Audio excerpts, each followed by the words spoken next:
1. Welcome back to Hoops HD, everybody. Woohoo! It is Wednesday night, December 7th, almost 9:20 p.m. Eastern. That means it's time for Under the Radar. I'm your host, Chad Sherwood, joined over there by John Stalika. Down below from Bracketeer.org, we got Rocco Miller. And across, we have a grayish, you got me. bluish shark thing. An expert, Oh. an under the radar expert. Oh, we got David Griggs. Yeah. We've got a lot to get to tonight, Lots. but this is our Under the Radar show. Real quickly, Under the Radar, what that means is, if you haven't been here, which you should have been here before, is that you're not a member of one of the Power 5 conferences. That's the ACC, Big 10, Big 12, Pac-12, SEC, or one of the other 5 conferences that we consider to be regular multi-bid leagues. That's the American, the Atlantic 10, although maybe not this year, Mountain West, the West Coast, and Big East. the Big East, of course, the Big East, almost really a power conference in basketball.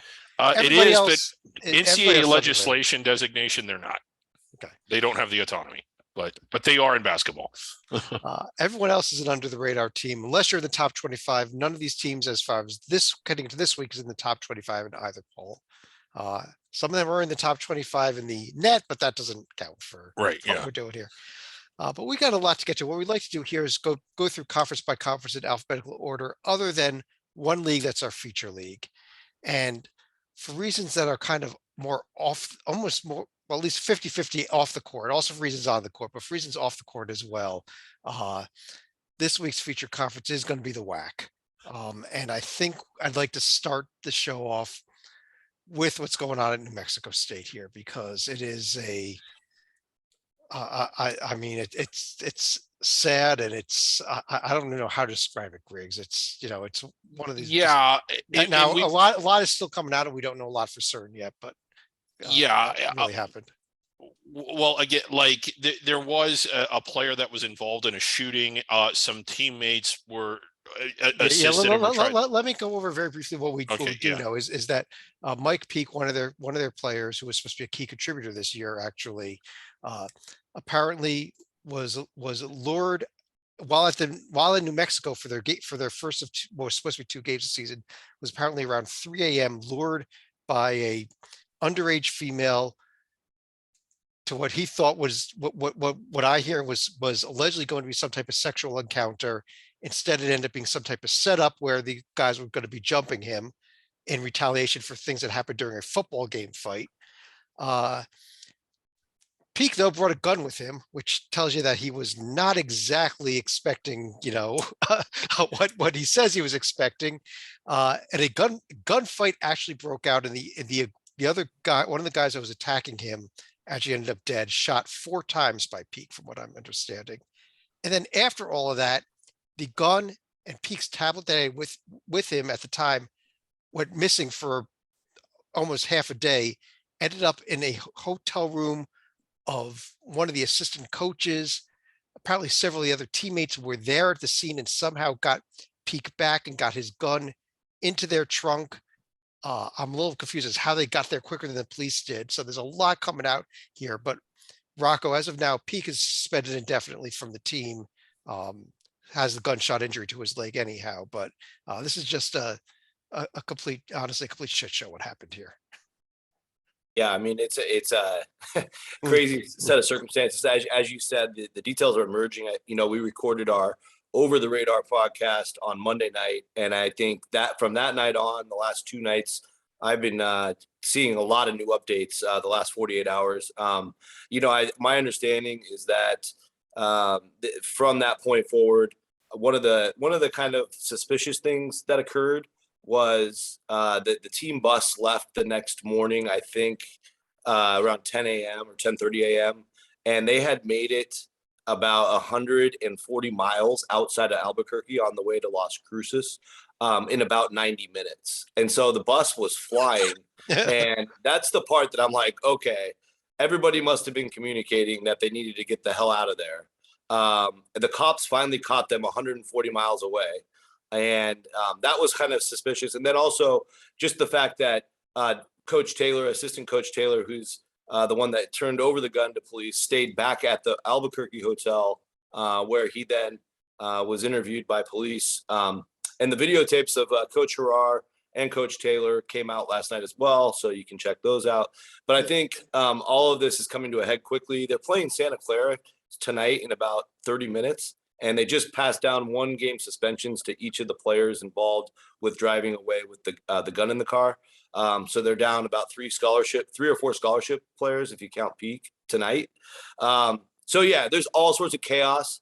The Harrar press conference Monday night, they played a non-D1 team. He couldn't comment on anything. It was very strange.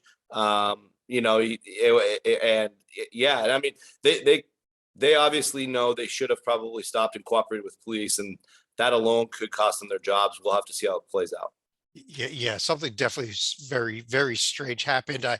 For their sakes, I hope it was just, my hope is that it was some type of comedy of errors where one person thought somebody else was being contacted somebody, and that may be the best case scenario. So we don't know if that may be truth or not, Right. but so far it sounds, but there's a lot of things that are just very fishy about the series of events, and multiple people saying, "Well, I didn't have my cell phone on."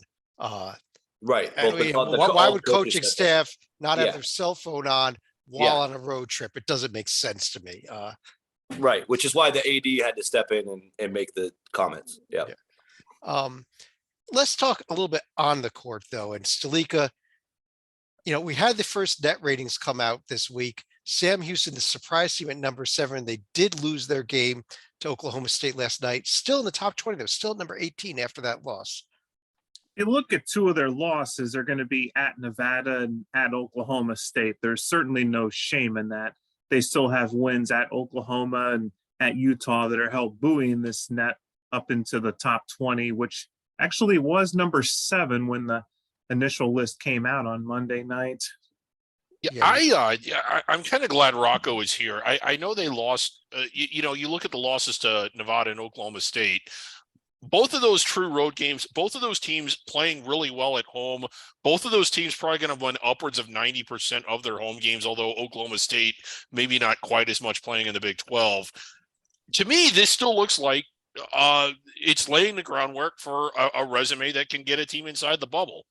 The win at Utah is outstanding. It is. And the win at Oklahoma has just aged very nicely with the Sooners winning their ESPN event, which is a big event.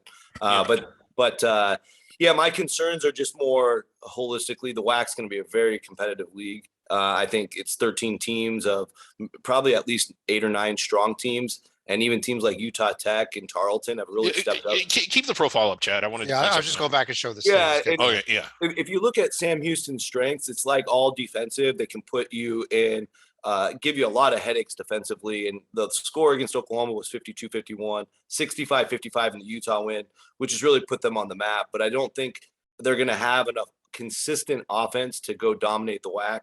I think you have a lot of tough travel in this league as well. I don't think the champion of this league, whether it's them or Grand Canyon or whoever it is going to come out of here with less than 3 losses, probably 4. So I just don't think by the end of the year they're going to be able to sustain it, but it's a great story. Right. There are all these tough road trips here too. One little advantage here when you look at the schedule here for Sam Houston, 2 of their toughest teams are going to play Seattle and Grand Canyon once only at home for both those teams. So they have a little bit of advantage in the schedule here too. Okay. And this is one of the things that's jumping out. Their next D1 home game is January the 5th. They've got a 5-game road strip. Stretch. And they do have 4 non-D1 games on the calendar. That is a problem, but you don't like to see that.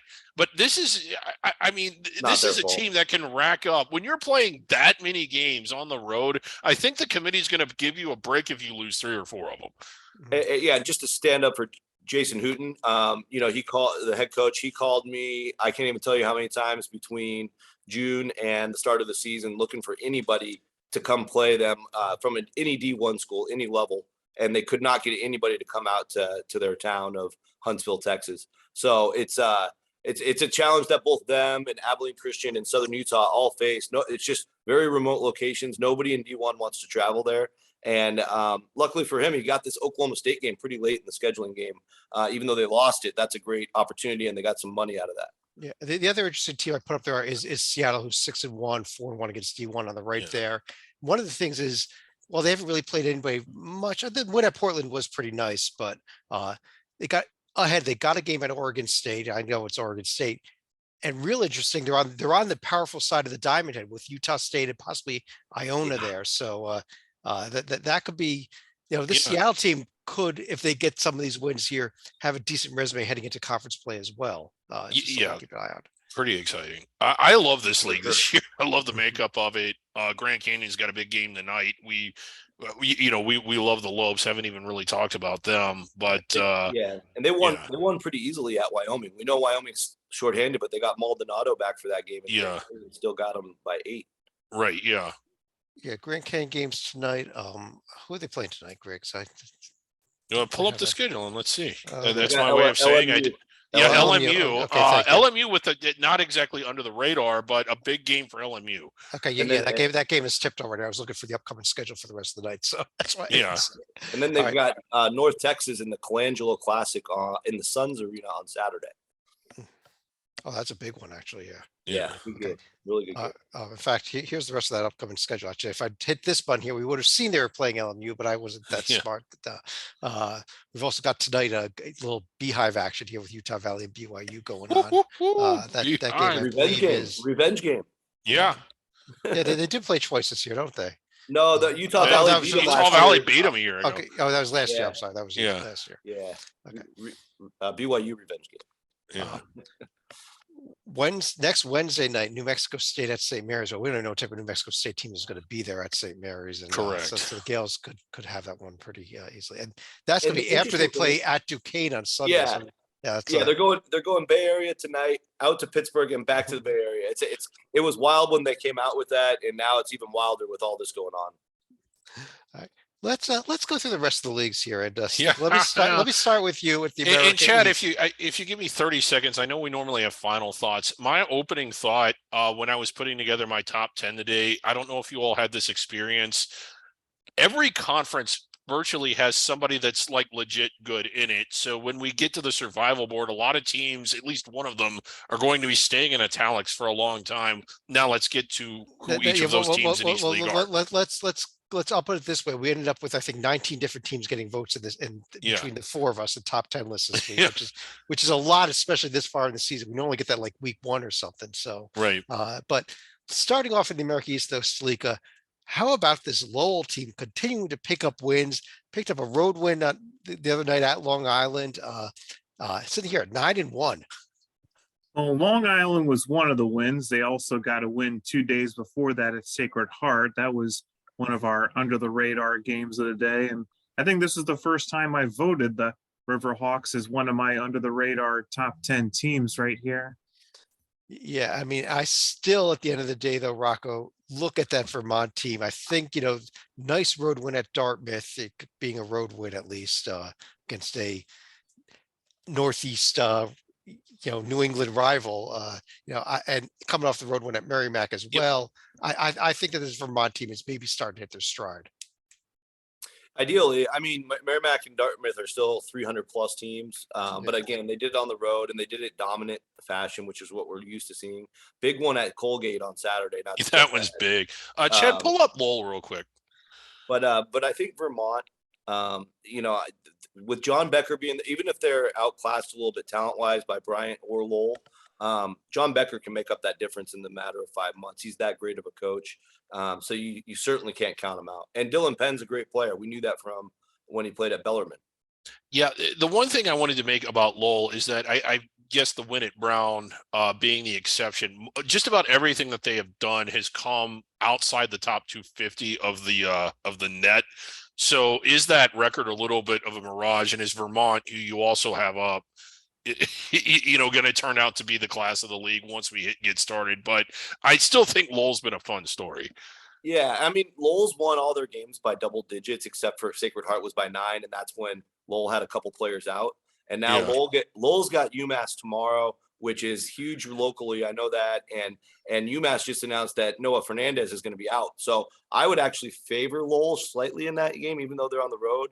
We'll see how that goes. But really great interview today with Andy Katz and the Lowell head coach, Pat Duquette. Check that out. That was pretty revealing. wow.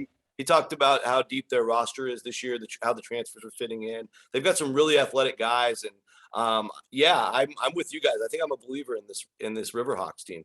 Yeah. Well, I just want to give one quick shout out to New Hampshire. Road win at Yes. Boston College, but every America East team wins at BC. Yes. So let's keep going here, Griggs, over to the Ace Sun Conference, where, you know, I don't know that this is maybe not the one conference where I'm not seeing anybody stick out yet because Yeah, Liberty has not, you know, been quite what we thought they would be so far. Liberty hasn't. I was big on Gulf Coast, but my God, they just got boat raced tonight over at FAU. We'll get to FAU here in a little bit, but yeah, not one of the conferences where you're looking at it and thinking, wow.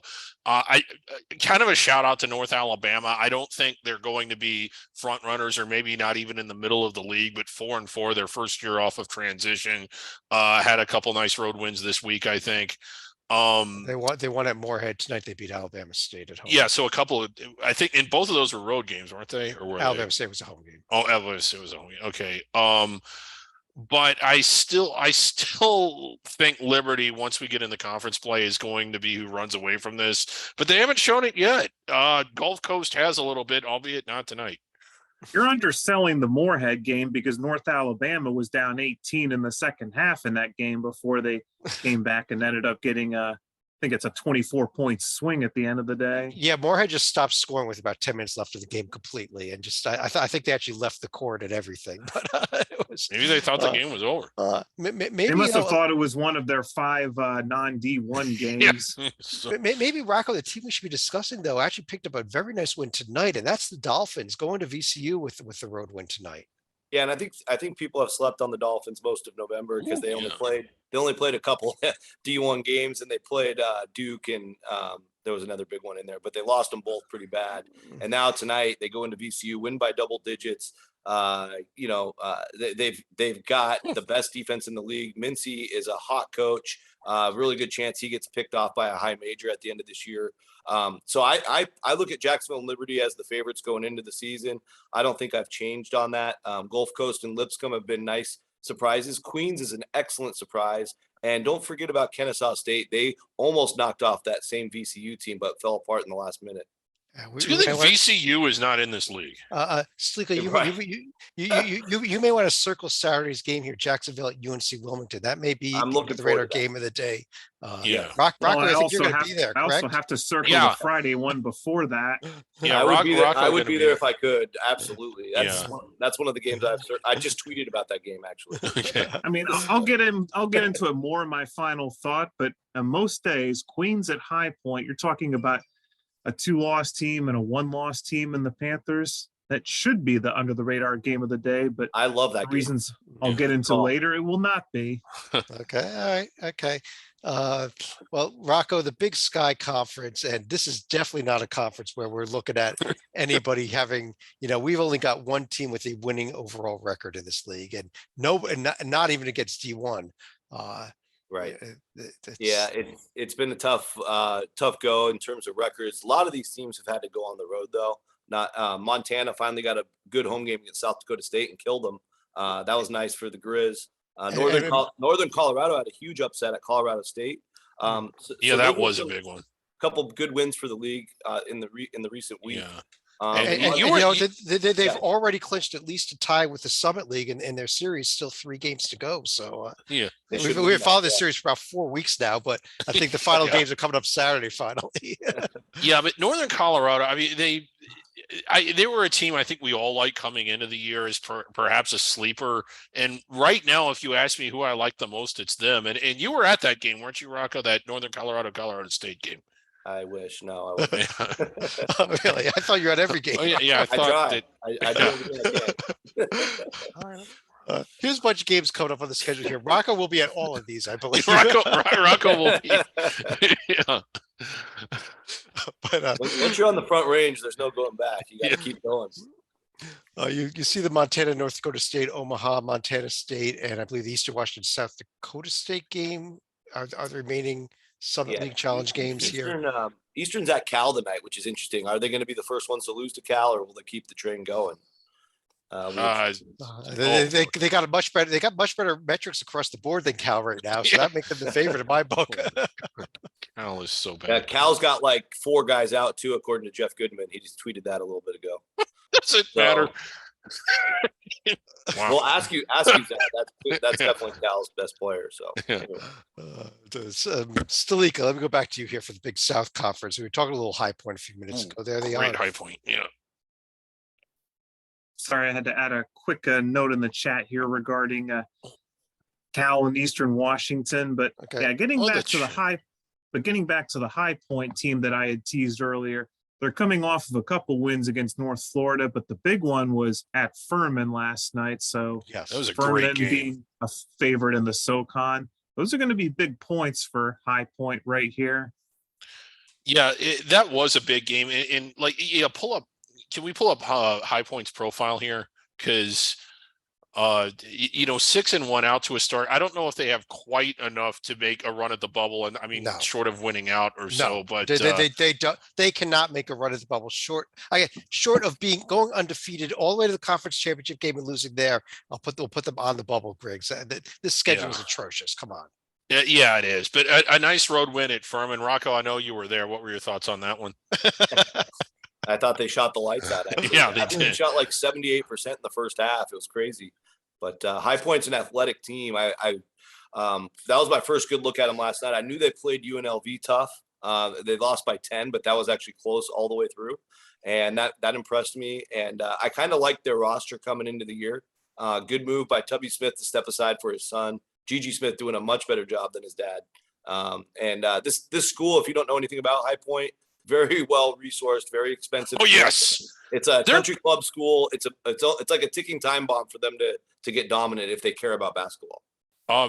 Their budget is crazy. Yeah, they spend a lot on athletics, more than you would think. And there's the upcoming schedule. Keith, obviously we mentioned that Queens High Point game already. At your High Point, I believe they got Wichita. Yeah. Wichita. High Point's got Wilmington coming out, I believe, 2 weeks from now also. So they've got a pretty interesting schedule ahead here. The only problem is locally, you're also fighting programs like Wake Forest and North Carolina just for attention in that media market. Griggs, over in the Big West Conference, and it's no matter how much we loved UC Irvine, I mean, just completely. I mean, Fresno State's not that bad of a team, and they had been shorthanded. They weren't in this game, Fresno, but Fresno went in there and took it to them on Saturday. They did. Real disappointing from the Eaters, and disappointing in the sense that, like, I know how high their ceiling is. When UC Irvine's playing at their best, they're really good and they're capable of playing with and even beating top 25 teams when they're playing up to their ceiling. So when they don't and they lose a game like they did to Fresno, it's disappointing. Under the radar schools, we pull for them. We want to see them land inside the bubble, but I still think they have the highest ceiling out of this conference. Hawaii playing well. The Gauchos been a little bit. Beach has been a little bit underwhelming, but Beach very disappointing. I mean, especially the loss to Utah Valley this week. I mean, I get it was on the road, but I think you got to win that game. Oh, you do. I mean, but I still like Irvine more than anyone else. At least I think they have the highest ceiling. But Gauchos and Hawaii also really good. Well, we'll find out a lot about Hawaii tonight, Rocco. They're playing Vegas. Game. Not Thomas and Mack. It's at the other one of the other buildings over there in Vegas. Yeah, it's actually in Henderson at the. And that was negotiated because the Big West plays their conference tournament there, so it's an opportunity for Hawaii to play a game. UC Riverside actually played their MTE there as well that they won. So a couple Big West teams doing everything they can to get a game or two in that building to get the preview for March. But Hawaii, disappointing loss and a controversial finish against A&M Commerce. I'm not sure if that was in the last week or not, but they're good. They're a good, solid team. We've seen that. Never played on the mainland. We will learn a lot about them. I still think Riverside's going to fight everybody tooth and nail. I think Long Beach has potential, as you guys said, but Irvine and Santa Barbara should definitely be the class. And I want to give a shout out to Cal Poly, a deeper dark horse, but they beat a really good Cal Baptist team by 11. Caught a lot of people by surprise, and this Cal Poly team is much better and improved than they have been. Yeah. And Rocco, we know you're heading to Vegas tonight for that Hawaii UNLV game. So We got to keep moving to the next Yeah, round. we gotta keep We moving. got to keep moving. Just a quick note here. Monday night, big game here. It's a rescheduled game. It was supposed to be at UC San Diego. There was an arena issue. Now got rescheduled to Monday night. UC San Diego is at San Diego. The winner, Stalika. I believe they get one of these, right? Oh, Yep, courtesy of the San Diego Zoo right there. yeah. The giant elephant turd. Wrong. Okay, Rocco, the Colonial Athletic Association, but for what was going on off the court in the WAC, this may have been our feature conference, and I'm sure it's going to be very soon. Because I absolutely love what College of Charleston's doing. They're almost in the top 25. They're almost out of this show. Oh yeah, I mean Charleston didn't play very well yesterday, but they were able to kind of weather the storm. I guess my only concern on Charleston is they've had all these big wins on their home court. I get that the tournament was about a 50-50 split on fans. It was 50-50 is generous. It was Yeah. pretty heavily Charleston. I thought the Virginia Tech championship game at least was pretty split, but Yeah. yeah, Charles. But good for Pat Kelsey. He's doing a great job posting these videos every morning. They have a game to get fans to come out. The city's rallying around them. It's a really exciting thing. So I definitely want it to carry all the way through the season. And then if you look at the rest of their non-conference, all Yeah, they pull 'em really up, have John. left is a road game at Coastal on the 19th. So they've got all the big tests mostly out of the way. Now the big challenge for them, for Towson, for UNCW, and I guess Hofstra is avoiding all these landmines. And the travel in this league is not easy. You know, with the expanded league, you might have to go all the way out to like a Stony Brook or Hofstra. You got to go down south to Charleston and everything in between. But don't forget Northeastern. You got to even further. Yeah, Yeah. and you'll have some weather. You'll probably have some weeks with some bad weather. And so, yeah, they're going to have to weather all those quote unquote storms. But Charleston's a great story. Yeah, they are. The one thing that gives me pause, Rocco, and it is the only thing, is the lack of true road games and how much they had to sweat against a Presby team that is atrocious. Yeah, Exactly. I'm right there. with you. Yeah. You know what? Let's see how they bounce back in the next few games here. And also, I pulled up Towson there on the right. Good As we team. record, Like as we record this, they're down a few points. That's closing in on halftime at Clemson. If they can find a way to win this game, they may be getting top 25 votes next week as well. Yeah, You know, and that's a resume building win. That win at UMass is really good. Considering that it was a true road game, and I think the only one UMass has lost at home so far, maybe the only one they've lost this year, period. Yeah, they dominated that game too. So Yeah, that yeah, was- they did. And this is a good Towson team. I honestly, like, I think I know that the slate of wins and winning the MTE, Charleston's spotlight is a little brighter. I actually like Towson more. Yeah, and Towson's down 2 right now at halftime at Clemson in a Yeah. Clemson Okay. team that's fully healthy. So this is a good showing so far for Towson again. Yeah, Yeah, even if they lose it a close one, hey, yeah. No problem.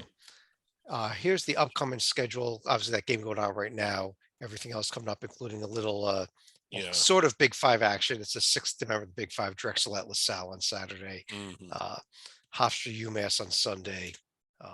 Don't forget the law firm of Johnson and Wales taking on Elon Musk on Sunday. God. Okay. Moving on. It's like I was going to go to you for the next conference. I don't know if I should. I will anyhow. The Conference USA, where we've got quite a few very good teams at the top of this league as well. Yeah, Florida Atlantic, this was today's under the radar game of the day, and it turned out to be pretty one-sided here with the Owls just doing things to Florida Gulf Coast. I think they probably just scored another 3 right there. So You pull them Needless up, to s- Jed. Like, these are some impressive metrics, and they look good on the court. They certainly did tonight. Rocco was on location, like he was at that game tonight. Down in Yeah. Miami. I'm going to get Boca I'm gonna Raton. get a place down in Boca. Yeah, it's in Yeah. Boca. But It seems like a good place to post up for the rest of the season. This team's Yeah. awesome.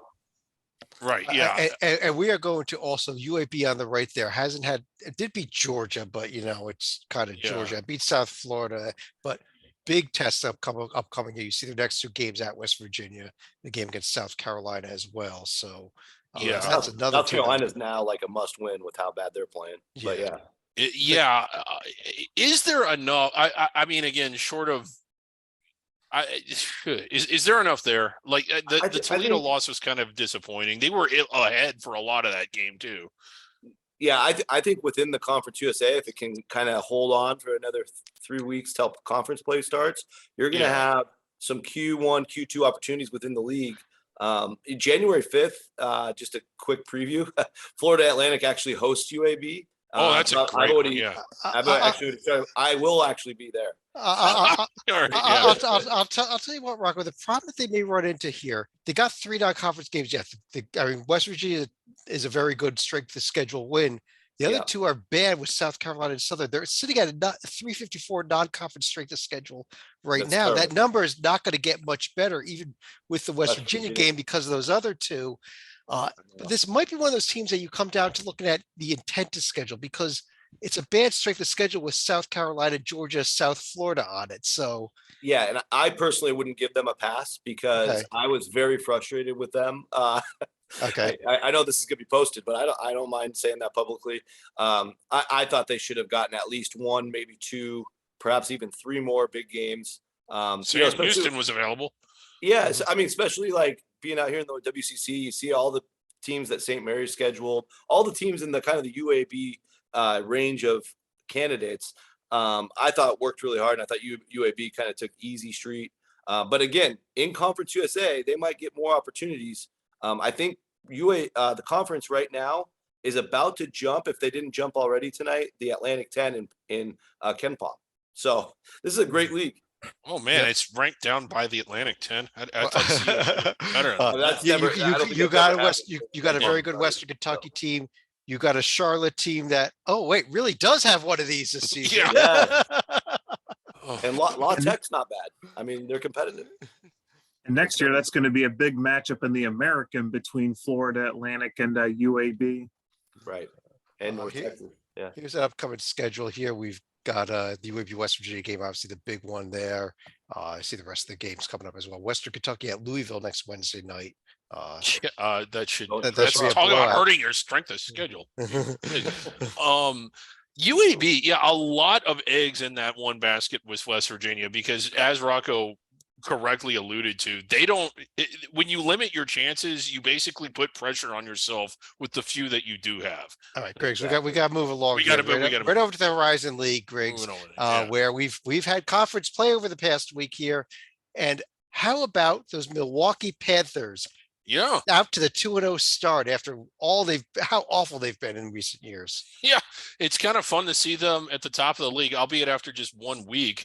But I like them. I thought Cleveland State looked good tonight. I'm a little more impressed with Cleveland State with Cleveland State got blown out by St. Bonaventure tonight.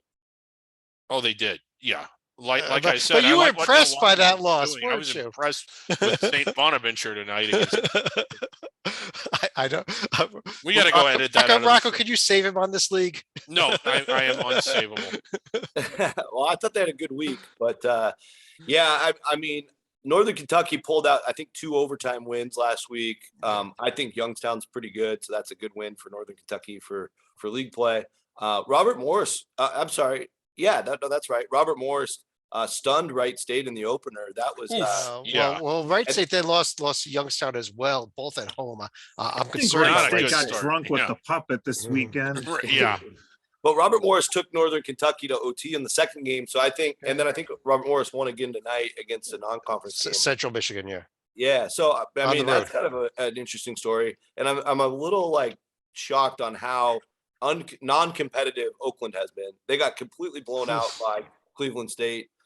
This is a team that we're used to being at the top of the league, and they're 2-9, 0-2 in the league. A lot for Greg Kampe, who's been around forever, to figure out. So I'm sure they'll figure it out, but it's weird to see this. Northern Kentucky at Washington State coming up tonight in a little while. It might be going on already for all I know. They're down big. They're down big at halftime, actually. But somebody hasn't been paying attention. One bid league for sure. Yeah. I got a question for under the radar panel. Does the 3rd ranked team in the city of Louisville go to IUPUI and get the win on Monday? Big game for Spalding. Big game for Spalding Monday night. Let's go, Rocco, over in the Ivy League. Yeah, I mean, do you want to start with what Cornell and Miami did tonight? Sure. Scoring 3 million points in this game. Where did this come That from? was a hell of an effort by Cornell. It was the most entertaining game of the year. It was crazy. Go ahead. Rocco. It's pretty wild to see a Ivy League team to have a top 20 tempo. But that's where the Cornell Big Red is at right now. They play a really fun style. They shoot a very high percentage from two. The only two losses are by 2 points to ACC teams, Boston College and Miami, albeit the Miami game was out of control, 107-105. But I think Cornell kind of got them to play the way they wanted to play. So I give credit to Brian Earl and that staff for almost getting them to bite and get the win. They'll get another crack at the big time ACC next week when they play Syracuse as well. So I think, that definitely adds a different wrinkle to the whole league. Yale seems to be the most solid. I just think last night when they played, was it Butler? Yeah, it was a matchup nightmare.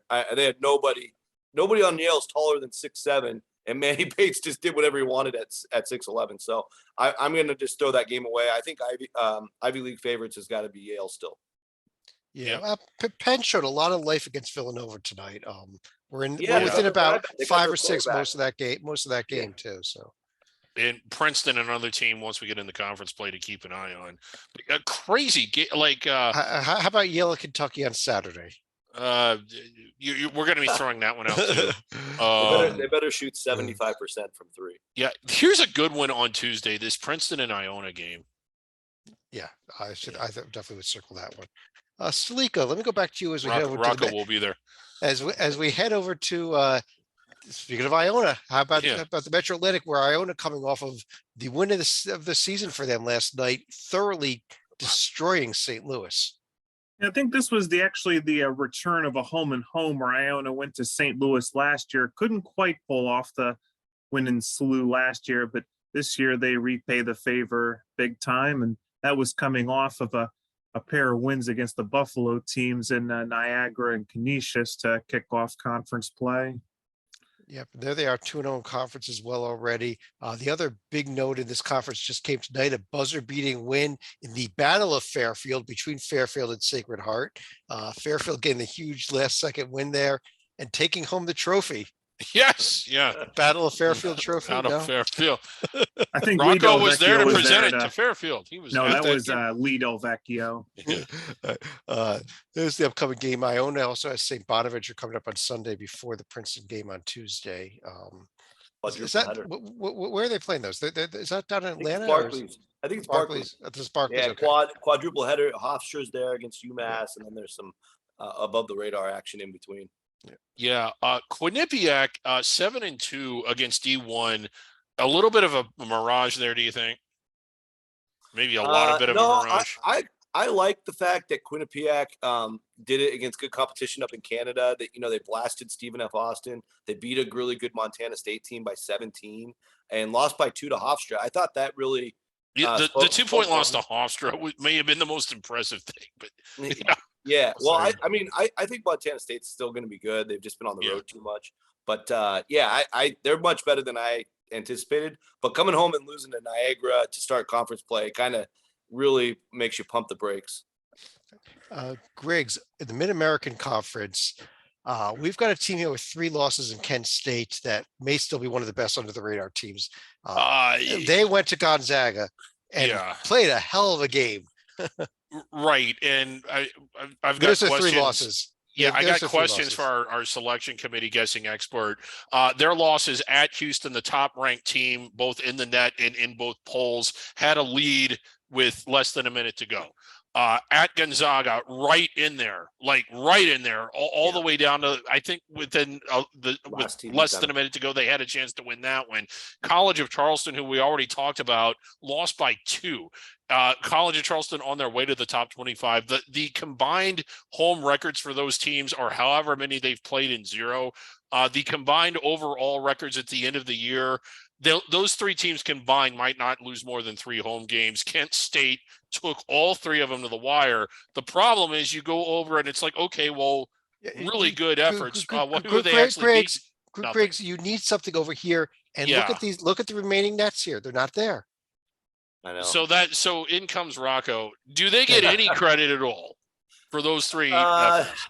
Yes and no, because Chad's ultimately right. Like the more important priority is to have some wins to build on. And they didn't get any of them done, sadly, because they obviously played well enough to win all three. Yeah. But now you'll get they'll be in the Sun Bowl event where if they beat New Mexico State, they'll get UTEP in a road game. You know, obviously the best thing Kent State community can do is root for teams like Portland, New Mexico State. Who knows where that's going? But maybe UTEP as well could have a good year. And then the games against Toledo are just going to be epic. Those are going to be classic battles. But again, kind of like what we talked about in the Colonial, most of the Kent State games in league are going to just be landmines that they have to avoid.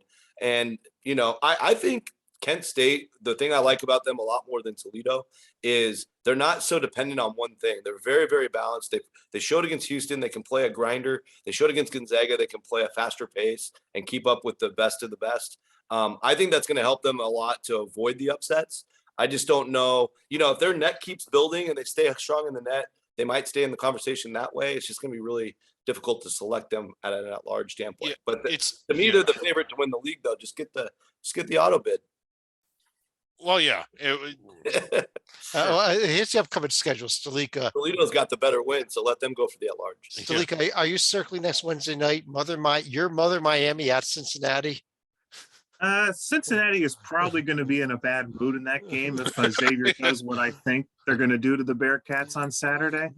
But then again, I'm sure they're going to be fully prepared with their home game against Calumet on Sunday. That's disgusting. Calumet and Rocco, the MEAC. I like I've got to say here, I know we've talked some Norfolk State, whatever. Coppin State is leading the conference in D1 wins. Picked up a road win at Loyola. Is it time to really start paying attention to the Fighting Juan Dixons? Yeah, certainly. Yeah. I mean, Sam Sessoms is a Big Ten player playing for Coppin State. And I mean, he's just been going off on people. You know, he had the game-winning shot to beat what game was that last week? Was that the Loyola game? I think it was the Loyola game, wasn't it? Yeah, when he had 30, he had 35 and 13 for 16 from two. I mean, Sessoms might actually be an NBA player playing for Coppin State. And so that's a really cool story.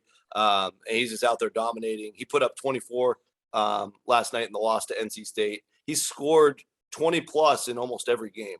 And so, yeah, obviously one great player, but the other guys are playing better around him. I like that team. I think Maryland Eastern Shore is better than I've ever can remember in my lifetime. They're in it with George Mason tonight or last night. I'm sorry. Yeah, they're in it with George Mason. They beat Lehigh. They beat Marist. They lost close to George Washington. I mean, anyway, it's just incremental growth for the league to have some of these teams be competitive. Even Delaware State in the Delaware rivalry tonight. That was a good game throughout. That it was not an 8-point game like the score says. It was a lot closer than that. Yeah, very good game. Delaware State led most of the first half, if I remember. They did, yeah. And anyway, my larger point is just that even these middle of the pack MEAC teams that usually get looked over, they're a lot more feisty than I ever remember. And it's really good for the league. I think NC Central is pretty strong right there with Norfolk in terms of who's going to compete. But it's fun because now it's like a Norfolk can actually lose in conference against a 5th or 6th place team. Here's the upcoming schedule. Coppin, who we just mentioned, at East Carolina and at George Washington this week. See if they can pull off one of those two upsets. It's not outside the realm of possibility. Not at all. I think GW is winnable. Bowling Green going to Norfolk State could also be interesting. Yeah, Norfolk could beat Bowling Green, definitely. They can. Stalika, Missouri Valley Conference time. I will throw a note there since we started recording here. Drake did pick up a win over Omaha tonight, so throw one more win on Drake. But we got Indiana State also with another nice win on the road with a win. But Stalika, how about the Trees and how about Drake and how about maybe even Bradley up there as well?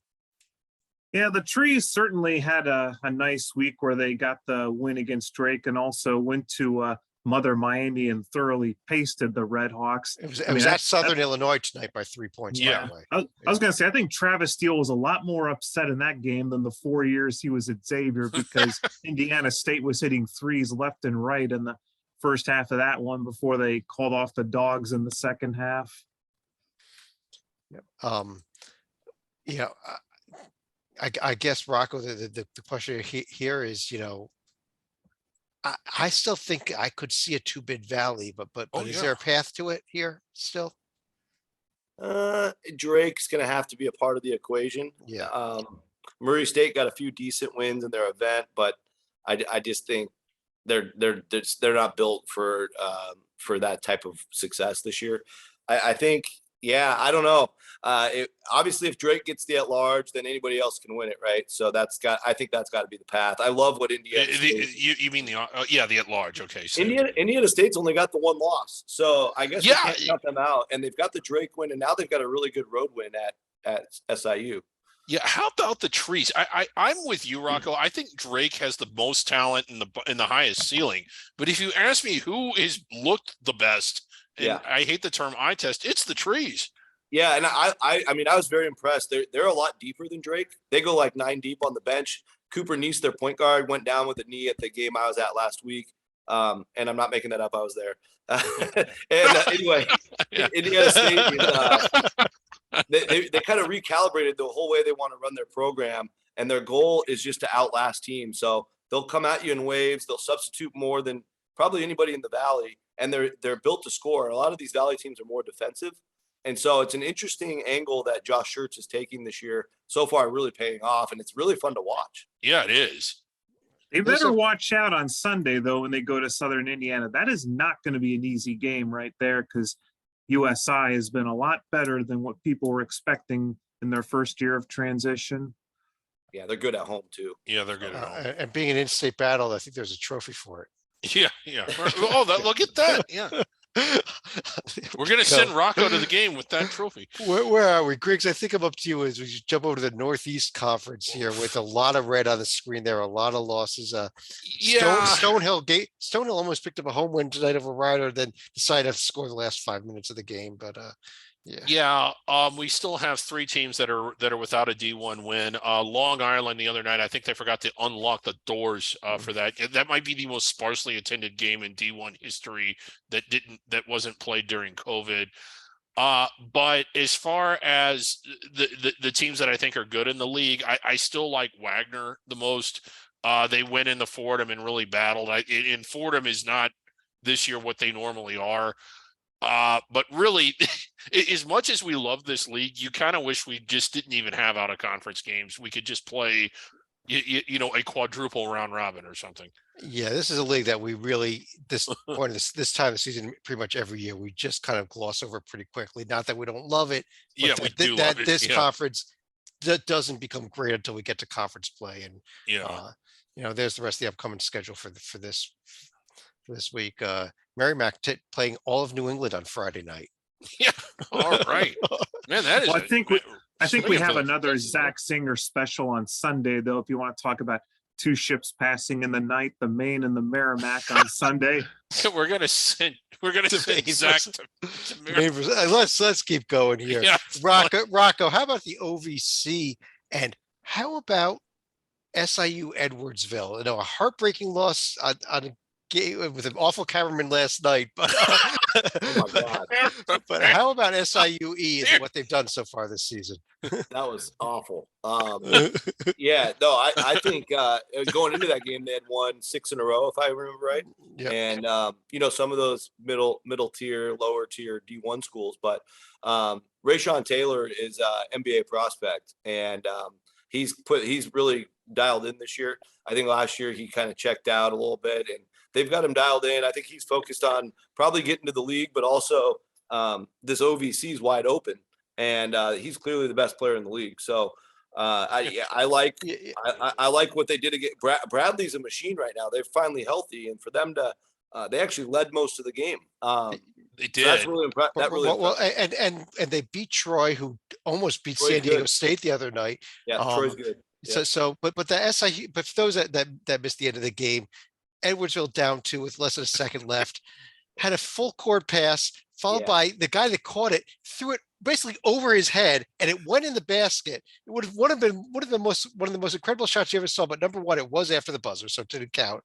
Yeah. But it became almost impossible to review it because the cameraman never bothered moving the camera. He was still focused on the wrong basket the whole time. Yeah, so the camera had the They had some basket shaky where the views from under the cameras. Is all Yeah. they had under the baskets. All they had. to showing the do. wrong. It's on Plus if you want to go back and watch it. But Ugh. Edwardsville is the class of this league, as Rocco said. I haven't seen anyone else that even looks remotely good. If there's anybody in this league that's going to get inside the 16 line in like 15, 14, it's them. And judging by how bad everybody else is, they might run the table. I got to give a shout out to the people at Lindy's Sports right now, because heading to the season, nobody thought Edwardsville would be any good, except for them. They picked Yeah, Edwardsville they to win did. this conference, and I thought, who wrote this article for them? They don't know what they're talking about. So I'll Yeah, give a shout out to Lindy's Shot in the Sports dark. right Shot now. in the dark. Yeah, but the one thing is, Edwardsville's filling their arena. I didn't know there were any people in Edwardsville Well, until I this think a year lot because of, nobody was ever there. Actually, I think a lot of Bradley fans drove. It Mm. was like a half and half thing, but that's still good for them. I mean, obviously a lot of attention on that game last night that could help Yeah. the Lakers. Yeah. Here's the It upcoming was a schedule great atmosphere. in the conference. But Sleek, let me go back to you as we jump over to the Patriot League here, where we actually almost saw an upset tonight. BU was in it with Notre Dame until the final moments of their game. Yeah, that's been a common thread as far as under the radar opponents that Notre Dame faces. They Very play with true. their food. But the Irish ultimately end up winning the game. And then you look at teams like American, a bit of a surprise seeing them up here so far, getting a decent win at Mount St. Mary's. Navy, they took a shot at the moon, but couldn't win at West Virginia tonight, if we're talking about the team with the best metrics so far in the Patriot. Yeah, but I think this conference kind of like the Northeast, maybe in the Ivy League as well, in that really gets a lot more fun once you get to conference play, because this is not a conference where, especially this year, you're looking at any shot in that large bid. But upcoming schedule, Colgate at Binghamton. That Colgate did win that game tonight, by the way. So throw one more win on Colgate. They're up to 500 against D1 competition. They got Vermont coming in Saturday, in a game that we should be circling. Probably could be a good one. Yeah, probably will be. Griggs, how about the SoCon? Yeah, a little not as strong as what we're normally used to seeing. One of the teams that kind of jumps out is Furman. I know that they're just 4-3 against D1 and perhaps a little disappointing. Samford was a team I was big on. They haven't really done much. And if you've noticed, they're 3-3 against D1, but they're 6-4 overall, which is even less impressive because it implies that one of their losses was not to a D1 team. I like Furman. If you ask me who I like the best, they've looked the best to me. Well, Rocco, should we be paying attention to Greensboro after they really gave Arkansas a game last night? Yeah, I'm torn on Greensboro because some of their losses I've really had to scratch my head. And then they played Miami really tough. They played the game last night really tough. But I don't know. I'm still trying to figure them out. You got it. SoCon play is going to be a little different than what we've seen as well. We've also got a wild situation at Wofford where the coach was dismissed, Jay McGauley. I'm not sure what happened there. Rumors of a possible player being hit. Hopefully that's not was he actually dismissed? I heard some type of leave of absence, suspended. but okay, suspended. Okay. Or leave of absence. You're right. It's an undetermined amount of time. So you've got that situation. Samford loses to a non-D1 school, but they're good enough to take UCF to overtime on the road. Right. Dr. Jekyll, Mr. Hyde, once again with Buckyball. So yeah, it's a wild league, and I don't think Furman's nearly as dominant as we probably thought. Right. I do want to shout out real quick to a school that's preliminarily never higher than 9th. The Citadel 4-4. Overall, and they're going to pick up. They got a big game coming up Tuesday, Griggs. What do you think their chances are? North Carolina can't beat anybody right now. I like that. I'm going with the Citadel in that one. If they win that one, we will be discussing it. The Citadel will be our team of the week next week. Yes. Samford at Louisiana, Furman at NC State. A few other games worth watching here. Queens at East Tennessee State next week. Yeah. Let's who am I up to now? I guess I'm up to Rock. I'm up to you with the Southland Conference. Yeah, well, we've got a developing situation. Yes, we do. As we speak. Yes. As we speak, maybe we should hold and come back to this at the end of the shows. Wait a minute. What is the situation? We have a minute 38 remaining. Nichols trails Texas Tech 70-69 by 1 point. Unfortunately, Nichols already has 2 players fouled out and 3 more players with 4 fouls. That's a problem. Yeah. But besides that, they've played extremely well. Nichols actually had a 7-point halftime lead, and this would be a torpedo for Texas Tech if they lose that. I thought you were talking about the fact that I was missing both Southeastern Louisiana's win over Belhaven and Corpus Christi's win over Texas Lutheran tonight from the screen. Yeah. But I guess neither of I'm those good are with that. developing. Okay, but- well, what about what about Northwestern State? Come on, let's give it. Heck yeah. This is a great team. Rocco, Northwestern State. You were at their last game. We're getting to the point where nobody's going to know which games I'm at, but that's okay. Yeah, just flooding the zone. But Northwestern State is a squad. Basically, I call them Missouri State light because they hired Corey Gibson, assistant coach, Missouri State. 3 starters, including DeMarcus Sharp, their star player from Missouri State's lineup last year. So they are like the Bears light. It's a talented team. I like them. I thought they were one of the best performing teams in the transfer portal. Built this team straight from scratch right out of the spring. And look at these wins. The TCU win, obviously TCU shorthanded. Incredible that they won that game anyway. The win at Stephen F. Austin. The Southern Miss team was on fire. What a great game. Only lost. What a great game. Yeah, what a great game. I think they won on last second shot. So I think this team's for real. I hope they continue to grow. Obviously, he's a new coach, so who knows? You could hit some walls with a new coach, but really, really good talent here and really impressive start. And 2 interesting road tests left at Baylor and at Texas A&M. Baylor probably over their heads, but Texas A&M. Texas A&M has been really disappointing this year. Weird team. Yeah, weird team. They won by 1 million at DePaul, but then they get upset. So who knows? The rest of the upcoming schedule for this week, besides the game that's going on right now, and if it goes final before we're done, we will update on that, is right there on the screen. But Salika, let me jump back to you with the Southwestern Athletic Conference.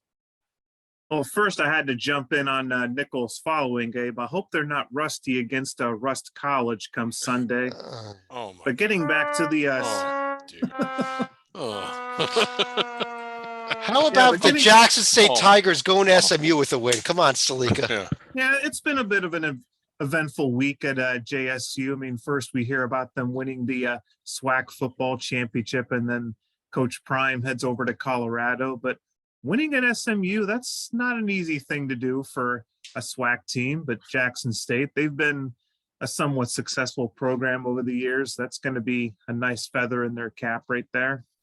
And I really got to say, Rocco, it's very rare to see a team from the SWAC at this point in the season with a winning record against D1 competition. And we see that with Grambling. So, I mean, Grambling getting 2 D1 home games is also weird. And they won them both in non-conference, I should say. And here they go. They're going to Vanderbilt Friday night. Can they win that game? I want to say no. You're going to be there? Or? No, I will not. I will not be there. I can confirm that. How does Vanderbilt look tonight? I haven't seen their score. Vanderbilt tonight. We'll try to get a score update here. They are up, They're up 3. 3 against Pitt. Yep, Okay. 3 early In the second half. Stallings Cup. Stalling stuff. All right. Okay. The rest of the upcoming schedule in this conference is on the screen there. But actually, Salika, you'll be seeing some Southern Tuesday night. I'm sure you're going to that game, correct? Yep, that'll be part of my season ticket package for a school that is definitely not under the radar. Let's Grambling, a great story. Just one of the worst D1 programs for an extended period of time. Here they are at the top of the league and winning notable games. I would love to see them win this conference. I'm all in on Grambling. Griggs, how about the Summit League, where especially coming off of South Dakota and South Dakota State just laying some eggs over the last week here. Here we've got Denver sitting at 8-1 overall. Yes, their strength of schedule is 363, which means there is not a team in the division. But they're 8-1 overall. Yeah, but they are 8-1 overall, and it's kind of they've at least won the ones that they've played.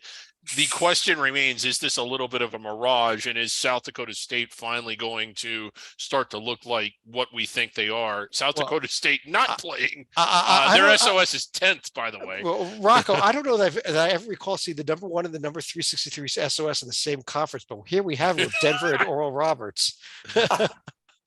And good for Oral Roberts. I'm proud of that. I helped them get a couple of those games. But yeah, I mean, Denver is playing really efficient basketball. Again, we don't know how it translates against better competition.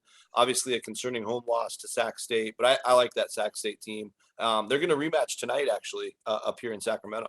A nice little in-season home and home. Yeah. And then Denver will go to UCLA. So, I don't know if we'll learn much there either. They're probably losing by 20. But the difference between maybe losing by 20 or losing by 40 could tell us a little bit of a clue. But they'll go to Oregon State right before Christmas, and maybe if Denver's good, they'll beat Oregon State. So we'll see about that. But otherwise, I would say Jeff Wilbrun has done a great job since they hired him. It's only his second year, hired right over here from Stanford off their staff, and he's done a great job of getting talent in there. And that we talked about that program a couple of years ago and how we could not understand how they never cared about basketball, and they're really starting to finally commit. Mm-hmm. And Oral Roberts, interesting game coming up Monday. They're hosting Liberty after they host Central Arkansas over the weekend.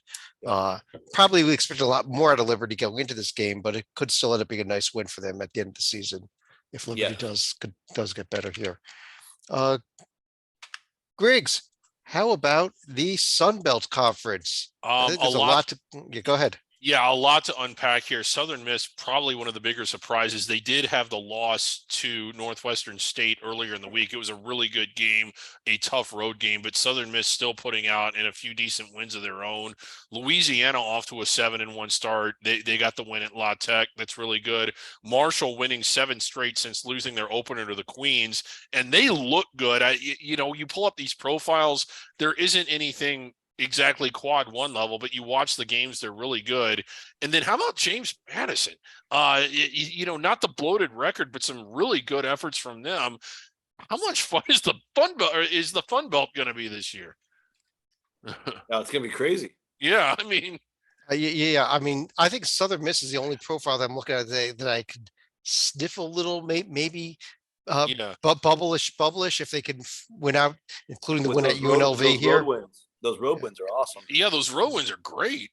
Yeah, playing Lamar back to back the next week though is gonna weigh them down a little bit. Yeah. That's gonna but if they get that win at Vegas, especially though, and then they can finish first this conference. They don't have to go undefeated, but finish first place in this conference. I think that you talk about them.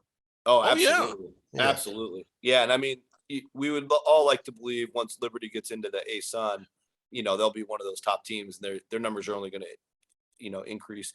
I think Southern Miss is a very interesting team, rebuilt by the portal. Another one of these examples, how you can turn things around quickly in a year.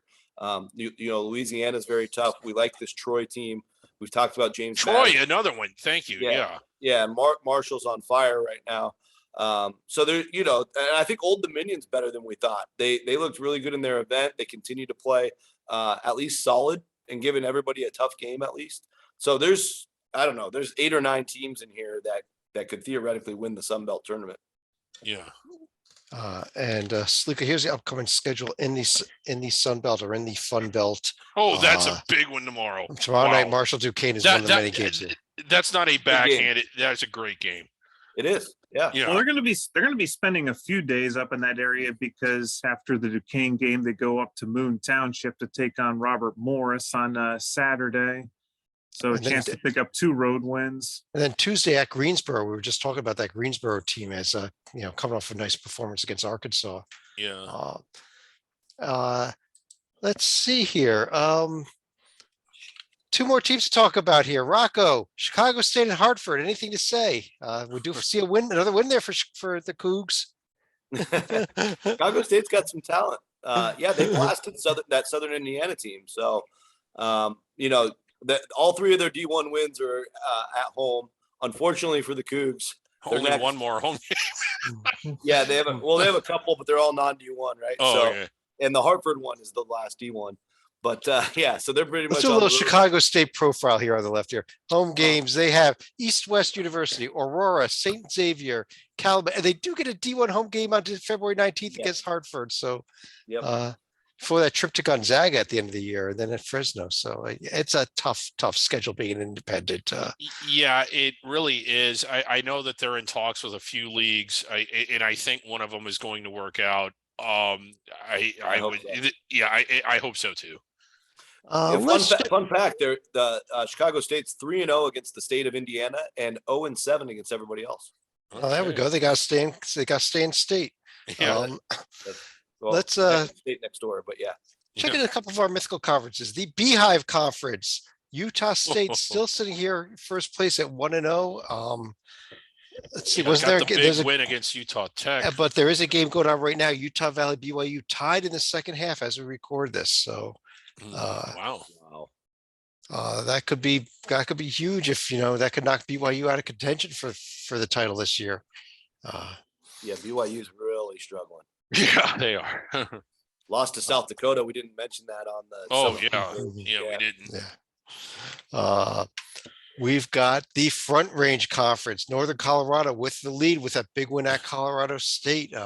Still early in conference play here, though. Very early in conference play. Yeah. Colorado State, Colorado, the huge one coming up here for tomorrow night, Thursday night.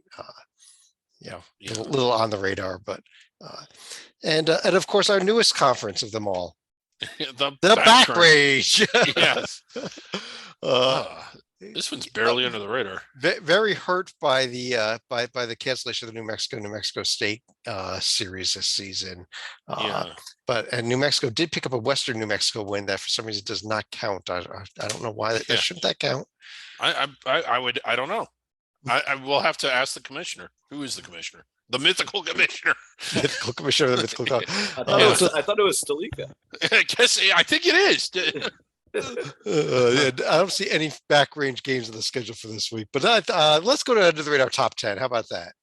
Okay. There we go. And we've got a lot of honorable mentions, a lot of teams that received votes this week. It was all over the place with just the four of us voting. Teams that did not make the top 10, though, were Western Kentucky, UC Lowell, Irvine, Marshall, come on, James people. Madison, High Point, UC Irvine after getting thrashed by Fresno, Louisiana, UNC Wilmington, Indiana State. None of those teams made the top 10. No love for the trees. No love. Well, a little bit of love. I could A read little this. bit. I mean, that's pretty. I would close. put them in. I would put them in if I knew they were going to win tonight. Yeah. Northwestern State coming in at number 10 here. Wow. They belong in there. I mean, they should arguably be. Well, I a think little Griggs had higher. Griggs had them like number 2, and that's why they made the top 10. He really messed up. I the don't think poll. I had him that high, did I? Maybe. We had two-way Good. tie for 8th between Iona and Southern Miss. Two very good programs here. At number 7, we had Towson out of the Colby. Towson, who has a lead late in the game, or 8 minutes to go. Huge. Yeah. UAB coming in at number 6 out of Conference USA. And at number 5, we have A little Florida low. Atlantic, also out of CUSA. Yeah, Oh, really yeah. good showing tonight. On This fire. Owls team is great. They're awesome. Yeah, they are. They were missing Sam- a player tonight too, and they still killed it. Sam Yeah. Houston coming in at number 4. I think you guys were a little bit swayed by that number. I would have them 8 or 9, but coming in number 4, somebody had them really high. Yeah, I've been swayed by that win at Utah. They lost last night, so they fell a little bit. Drake coming in at number 3, another Missouri Valley Conference team. That's more of a potential ranking than an actual. Number result. 2, Kent State. Kent State, like they were my number 1. So They got 3 losses already, Graves. They got to win a game. Come on. And unlike the number 1 team, probably not a big surprise, but I'll do a little drum roll anyhow. May not be under the radar next week, but College of Charleston sitting here number 1, Yes. of course. So instead of the under the radar top 10, we could also call this top 10 teams that would be favored to win the Atlantic 10 conference. I got to mention, when we do these top 10 lists, I ask each of you, everybody, to email me their top 10 teams sometime Yeah. before we start. Griggs, send me 25 teams this week. You've got to learn how to count here, puppet, at some point. But let's go to final thoughts. Sleekly, why don't you start us off? I teased it a little bit earlier that I'm going to have a different under the radar game for Friday. And then, of course, that is going to be Taylor University and their annual Silent Night tradition. So they'll actually be playing Mother Miami at Middletown, the Thunderhawks. But this was a game that obviously got interrupted because of COVID for the 2021 season, but starting last year, they were able to resume their Silent Night festivities. So if we have a streaming link available, we'll go ahead and put it in the write-up. So that's always a fun event. Yeah, it's a crazy event. Rocco. Yeah, I would just say, first of all, from earlier, Conference USA has in fact passed Atlantic 10 in the Ken Palm conference ratings, whatever those are worth. I'm a believer. So congrats. I think I did the research a couple of weeks ago. I think this is Conference USA's first time in the top 10 in well over a decade, maybe ever since Ken Palm started. Since Ken Palm started. Back in the Memphis, Louisville, since 20 years, 2 decades, that's decent amount of time. But I would say just overall about the league, it's very exciting. I think UTSA and FIU, maybe Rice are the only landmines, but even Rice is 6-2. UTEP, Charlotte, Louisiana Tech, and Middle Tennessee are all solid middle teams.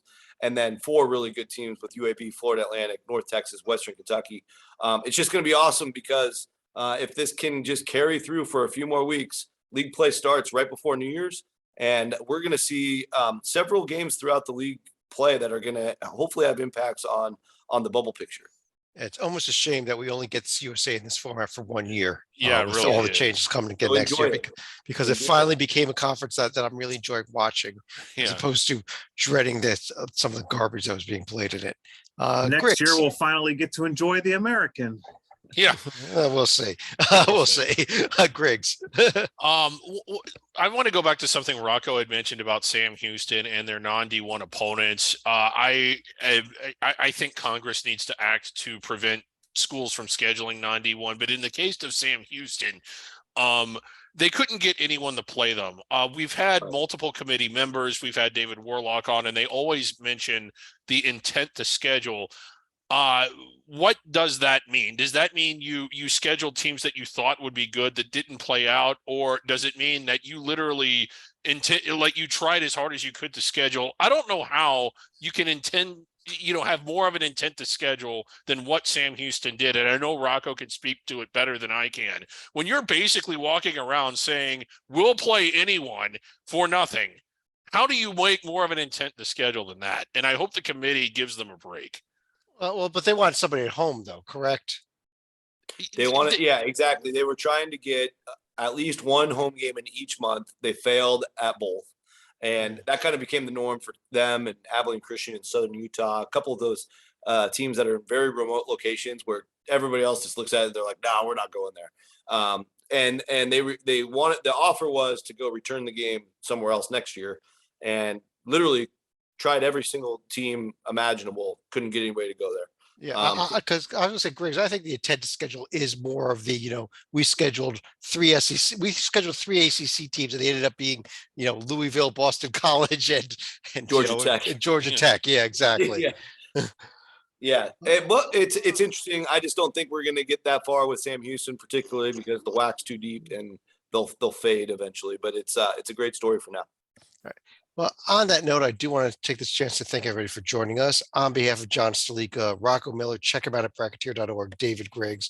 I'm Chad Sherwood. We'll be back in next week with a lot more podcasts, content on the website every day. Thanks for joining us. We'll talk to you again real soon.